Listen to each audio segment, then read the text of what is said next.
Değer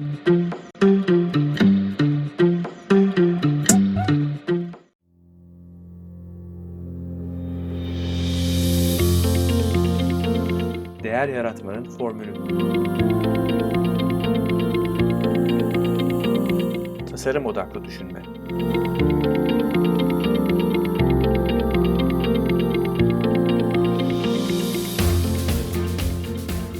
So Paul, thank you very much for coming to my podcast. My So pleasure. it's been a great pleasure to have you here. So Paul, you worked in marketing for more than 25 years, right? And you started out at Procter & Gamble, then you moved on to Coca-Cola, first in the US, and then later as marketing director for Central and Eastern Europe, and then finally as managing director in Hungary. Then you established your own firm, advertising, and then Garrison Group, and that's where I met you actually back in 2010, right? Around 2009, and 2009. Yeah, that's right. That's right.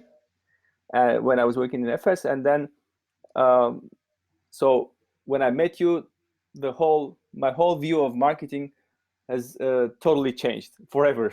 So how's that? What was fundamentally the change? Yeah, it was a fundamental change in the way I think the human factor and the emotions play a role in marketing. So, and that was the same time I was into behavioral economics, and I was reading this Kahneman and Thaler and all this stuff. So I thought it's a great match. So once you see another way to do it and how to look at the consumer much more holistically, it's hard to believe you ever did it another way. Definitely. What you do now is actually you also teach, right? You're a visiting professor at Tuck School of Business. Yeah, a little bit. I do some stuff in Palestine with Tuck. My travel schedule keeps me from doing a full semester now. I also teach in concise program from Maastricht School of Management out of the Netherlands. I teach in Vietnam, Egypt, Peru, and I really like going to these developing markets where things are going very quickly. Right. And then you're also the author of 2 books, right? Exponential Marketing, and recently you have Human-Centric Marketing, Why People Do What They Do, right? Yeah, that's right. And I know you're also into history. You have also books on history, right? Yeah, that's kind of my hobby. Right. Not as successful with my history books as with my marketing books, but I like them. Yeah, history plays a great role in understanding humans. So it's a perfect hobby for marketing. Well, when I first started when I went to Coke, I had lots of different markets. And my mentor, Sergio Zeman, says, you got to figure out, he was the chief marketing officer at the time, he says, you got to dig down on what people care about and what's important to them. You got to understand their history. So, for example, in Turkey, we've talked about Turkey a lot, is that I read the biography of Ataturk, which wasn't covered that much in my history classes at the university and high school. But once you understand Ataturk and what happened there, you really understand Turkey as a crossroads.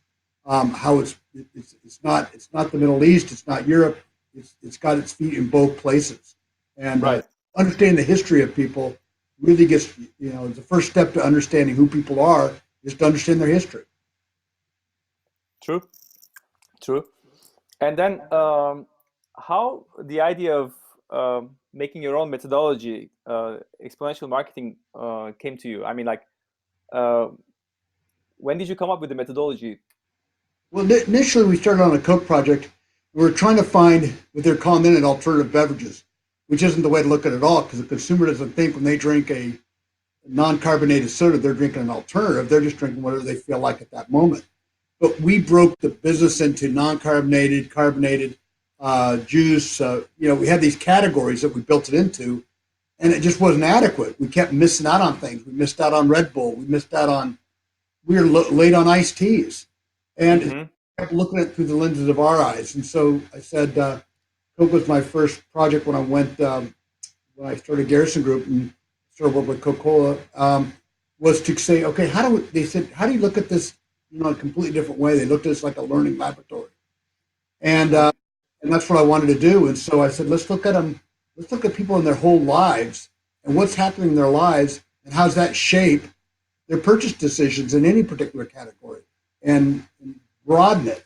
And so start looking really from the consumer's perspective. We always say you got to look through the consumer's eyes, but it was something we said but never really did. And so I set out to try to do that. And then how do we get a data source that can track how people, and we finally settled down to a way of looking at a data source or a combination of data sources, depending on what we're doing business. It looks at how people purchase across, say, 700, 500 categories, and 3,000 to 5,000 brands. Not just what they buy as far as products that go in their home, but where they go to eat, where they go to shop, where do they dine at, where do they go on vacation, how do they use their credit cards. Again, that kind of data, not about any one particular person, but really massing the data across thousands of people. And then start to get groups that start to evolve out of that do likewise. And then we name those groups. Balancers is one of my favorite groups. We find balancers in China, in Turkey, in the United States. And those can relate to that. I'm a balancer. I think you are as well. Really trying to do, is ambitious in their career and they want to do well and they're very committed to it. But yet they're really focused on being a partner to their wife. They're being father to their children. And they kind of feel guilty because they go to the kids' play, take off time to go to the kids' play at school. They feel guilty for letting their coworkers down.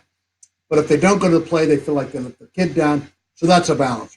And understanding attention points really defines it. It's not just that they're busy, it's that they have this tremendous amount of responsibility and they're looking for ways to shortcut that. So that's a balancer, who you and I are. But then you look at, we call Chardonnay girls or young white Turks in Turkey or butterflies in Russia. Those are young women, they call them the kind of Sex and City girls. They lots of shoes, lots of fashion. They're out and about. They're big in social media. But then you find their tension points. Their tension point is that they're really on game all the time. Their relationships and their friends. I mean, that's the game they're in, and they're playing it all the time. And it's serious. I say it's a game, but they're serious about it. And they don't want to be taken lightly. People tend to look past them being artificial and shallow, but they're not. They're educated, they're smart, they're just really in the moment. So knowing them, we can figure out we're doing a project in Portugal now, and how we do the design of the restaurant. The restaurants is very important to that. How we have Instagrammable moments, not just with the ambiance of the location, but the food. They want to take a picture of what they're eating and put it on Instagram. So open sandwiches with sprouts on top or kale on top, that's a part of the dining experience. But for a balancer, that's not it. The balancer, we show, look at our kids together, we're having a fun time, we're taking a picture with something there, a character or whatever monster at McDonald's or whatever it happens to be. Knowing what the consumer is about is really key. So actually it's quite different than any segmentation that marketeers are talking about, right? It's not a category segmentation. It is not demographic segmentation, certainly. So it is, as you call it, human-centric segmentation. Yeah, it's a little bit of a combination between ethnographic research, which is all about behavior. For example, you're from the beer business. You don't want to interview people about what beer they like. You want to interview people about what beer they like, or observe what beer they like and how they make a purchase decision in the nightclub, in the pub, when they're with their friends, because that's really much more realistic than a focus group, which is typical qualitative research. So ethnographic research is trying to get people caught in the act of consuming and using your product. So we do that, but we also have a quantitative where we're looking at how they're acting across lots of categories. And then you add a little bit of psychographic in there with some attitudinal statements, their attitudes about things, about life, about themselves. So that's what human segmentation does. It looks at people through their behavior, which is ethnographic research, purchasing behavior, which is quantitative research, and then their attitudinal views through psychographic research. human-centric segmentation pulls all that together. So it's much more pervasive on people's lives. Definitely. So actually, what some people say, I mean, now that it's technology is so much into our lives, and they say that segmentation is no longer necessary while we can reach brands can reach people directly. They can have a interactive, let's say, relation with brands through social media or through mobile, through targeting one-to-one. So, what would you say about it? Well, that's true. You can, but then what's your message going to be? What are you going to say? Amazon, I buy a lot of stuff from Amazon. Amazon in the United States in particular, a lot of markets around the world. If it's not Amazon, it might be EMOG in Eastern Europe or what's the Chinese company that's famous now? Alibaba. Yeah, exactly. I should Right. know that one. Yeah, Alibaba. Yeah. I mean, they know so much about their consumers because the consumer buys a lot of stuff. I buy a ton of stuff. Food, beach toys, books from Amazon. So they get so much data on me. They keep communicating to me based on what I last bought. You know, Right. I books, and also, you know, if I'm and they don't even get me books in general. They said, "Oh, you bought some business books. I'm doing some of my classes, or you bought some history book, or some political science books." You know, they only catch me what I did last, which is what we were doing at Coca-Cola, like you were doing at FS. We're looking at consumers very concisely. So just the behavior. Amazon, yeah, but Amazon only knows what I did most recently, but they never reach out to me and go, "Wait, we know enough about this guy. Let's see, he lives in the countryside, but he does this urban stuff. He really spends a lot of time with his kids. He's does a lot of recreational things. He likes these times of different kinds of intellectual pursuits." They could really they'd be able to find out pretty quick I'm a balancer, but they don't even enter their thinking. They're too busy of looking at me as a fresh fresh produce consumer when I go to Whole Foods, or as a history consumer when I'm doing research for my history books. They don't, and then they don't even get me history in general. They get me history based on what topic it was. I'm looking at the American Second World War or the Civil War. Then they send me a whole bunch of books on the Second World War. But last year I was reading some about Mandela in South Africa, and they can't figure out how that computes. They're too busy looking at me too linearly. Right. As much data as they have, they're not able to put me into a context of who I am as a person. And the context is missing. So one-to-one marketing, you tend to reach them one-to-one on what they did most recently with you or what they're doing right now. That's how you communicate. But you need to have context. So you need to step back and say, who is this person relative to their lives? And then I'm dying for solutions that can help me with my life. Fun things to do this weekend. When I'm traveling, there's just so many information they could give me if they just start to look at me and suggest ideas to me that I'd be very welcome to because I know they know who I am. Mm-hmm. Right. So this reminds me of the discussion in the SMR Congress just last week.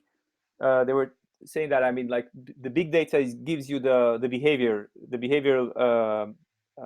information, right? Right. But it definitely needs to the human factor is necessary to understand what are the needs of these people and what are the tension points, as you say. So without combining the two, I mean, you're missing a big piece there.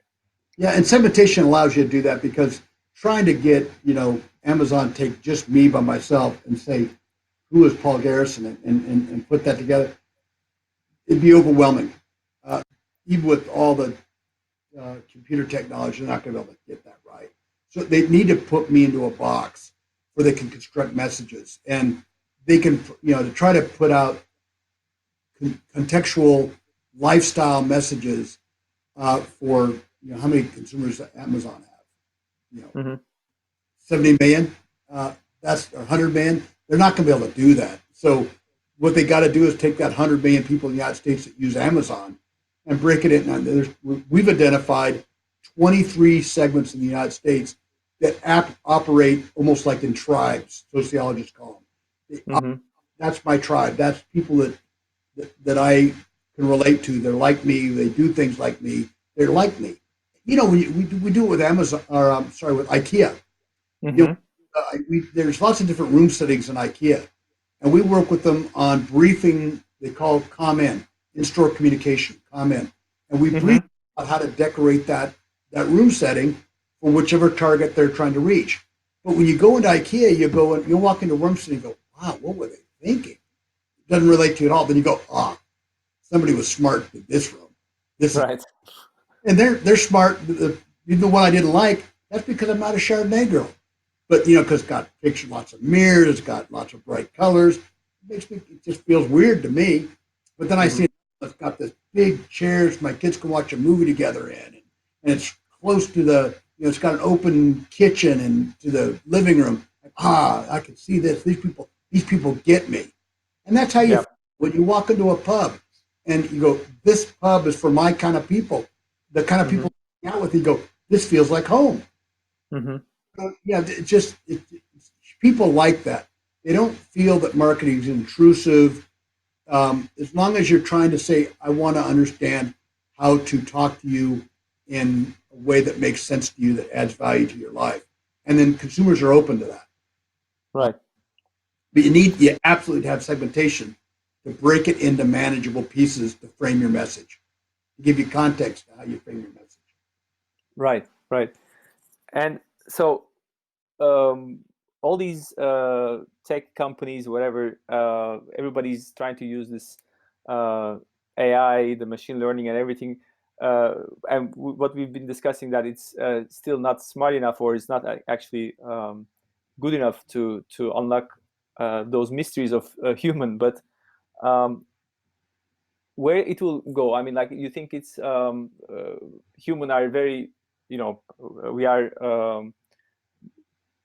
the machines that the feeling machines that thinks rather than the thinking machine that feels, right? So, but we how AI will influence our lives in the future? I mean, would it tone down the emotion part to make us more rational decisions, or how do you think AI will change marketing? Well, I think a lot, but I think, we talk about Amazon, they have Echo in Alexa. A lot of people call Right. it Uh-huh. Alexa. But Alexa is artificial intelligence. Everybody goes, oh, they're listening to you. They're not listening. You got to activate it. You got to say Alexa. Right. So Alexa, if Amazon, first off, they got to get me into a context. Okay, Paul is a bouncer. And maybe they'll do for 23 segments. We were talking about micro segments. We could even go with IKEA. We break that down and we might have like 40 segments. So you might even go to 60 segments. Fine. But then they go, okay, Paul is a bouncer, sub-segment, DC, whatever, right? And they name, okay, that gives that artificial intelligence, goes, this is who Paul is. Now, that Alexa can then have artificial intelligence that starts to record, and she starts to understand me. And so she can make suggestions like, what I'm into. In the morning, I like news, and she suggests news channels for me. In the afternoon, I want to relax, unwind at 5:30, 6 o'clock. And so she's my music choices. The weekend's coming up. So she offers me suggestions. That's artificial intelligence. So she starts forming based on what I do and how I respond. She could really open up. Amazon's so perfectly positioned for that.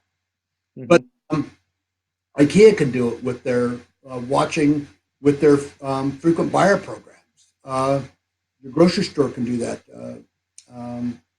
Market Central, all those people can do that kind of thing. And so then you take it over to FMCG companies, Coca-Cola, for example. Well, once they start to understand who their consumer is, they can start to take their market data. Now, they might not directly with the consumer because they don't have that capability like Amazon would do with Echo and Alexa, but they could take data that keeps going and they could put it into even sales data on different types of stores. So they're not only segmenting the types of consumers they have, but the type of outlets. We did that with EFIS. I think we identified 50 or 60 HoReCa accounts, restaurant, bars, and then who is the customers that go into that restaurant, and then you Mm-hmm. get sales data back from that restaurant, and then in real time about what they're buying, what's the weather like. All that stuff can go into artificial intelligence, and the sales guy can go in there with a portable little sales tool the size of an iPhone and give some suggestions to the bar owner about what he should carry for that weekend, based on what the pattern is, what they're finding about consumers and like type restaurants, as well as that restaurant specifically. It really becomes very powerful, becomes very evolving and interactive. Right. Well, there's definitely a huge opportunity over there. So coming towards the end, I mean, I have this signature question I like to ask to all my guests. So I'm, the topic of the podcast is about the formula for creating value. So, and we discuss about my formula. What is your formula, or what are the key elements, components for you for creating customer value?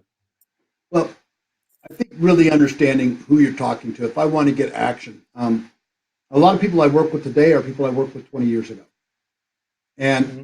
I think they like work with me. That doesn't mean I'm demanding and I can be a tough boss at times, but they like me because to work for me, maybe they like me too, I hope, but they're really Sure. they like working with me. And it's because, I'll get some, there's a guy that I worked with in Hungary one time, and Chaba, his name, I won't say his last name, I'll embarrass him. But Chaba, a guy that worked at Nestle, and I'm talking about human-centric HR management. Mm-hmm. And Chell was a guy that would just go through walls. I mean, he'd just knock mountains down and do anything, but he could get really frustrated easily and didn't work really well with big teams. But we were a big team at Coke Marketing, right? Mm-hmm. I worked on a project called the Coca-Cola Beach House. And I said, Chava, this is your project. We're going to build a beach house with entertainment. You tell me how it needs to be. And Mm-hmm. Chava loved music. He loved building stuff. Man, he built in 6 months. And it was the most successful event we ever did in Coca-Cola in Central Europe. Mm-hmm. Ended up doing another market too. It was in Ukraine. It was in Vladivostok. I think a version of it even went to Turkey at one point in the late 90s.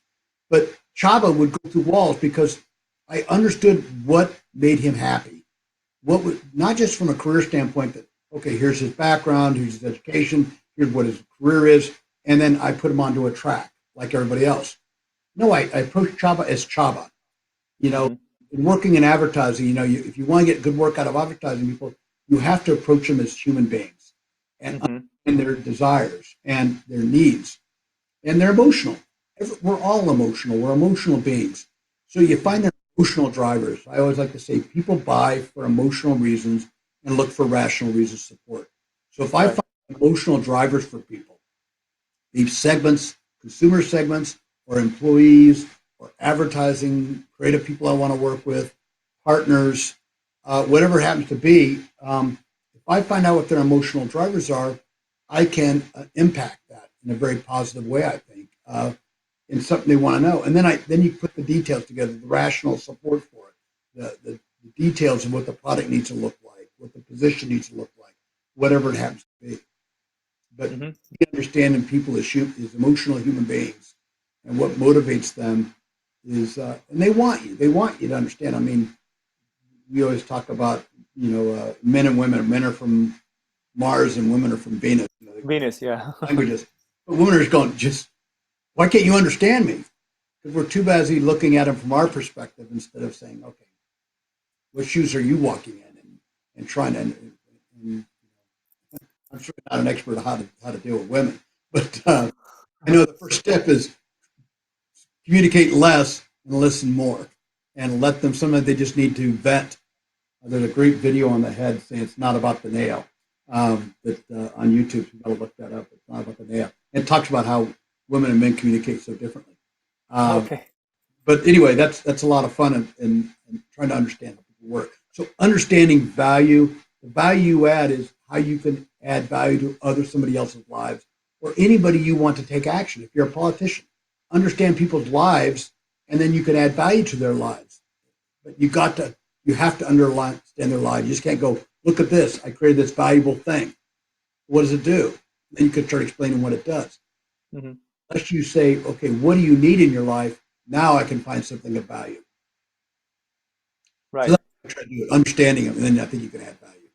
Yeah. So that's exactly. I mean, that's the summary of human-centric marketing, and same way for design thinking. So everything is about human-centric, having the human in the focus. So Absolutely. Paul, I mean, how people can learn more about you? I mean, I know you also write articles on Turkish magazine, right? On Brand Age. Yeah, on Brand Age, and I'm also, my LinkedIn and my Facebook profiles are public. Um, and so I put a lot of articles, particularly I tend to do LinkedIn, I do more business articles, and I do articles across a much broader spectrum on Facebook. But so those are the sites. Garrisongroup.eu is our site that we have a lot of articles on that. And then my book, Human-Centric Marketing, is out in Europe, but it's in Turkey. I think it's going to be later this year or first next year. Brand Age will be publishing it there in Turkey. I'll be working with them to get that done. They're the people I publish my monthly marketing column in. Uh-huh. Well, that's great. That's great news. Yeah, I'm looking Paul, forward to it. definitely. Me too. So thank you very much. Any last words? I mean, you'd like to share with our Turkish audience? No. I'm just it's great whenever I get to Turkey. I get to Turkey. It seems like almost once a month, once every 6 or 7 weeks. Right. The new airport's massive. Still trying to get my running shoes to get across that airport, but it's Oh, fantastic. yes. But it's a big thing. But it's also closer to the city, which I like. Or less Right. congestion. But I've always been so fond of Turkey because of the Bosphorus. It just draws me in. And I can stare at that water all day long. Anyway, so I can't wait to get back. I think I'll be back next month. Great. We are looking forward to host you here again. Thanks so Paul. much, Mete. Thank you very much. And see you again. Okay. Take care. Okay. Bye now. You too. Bye.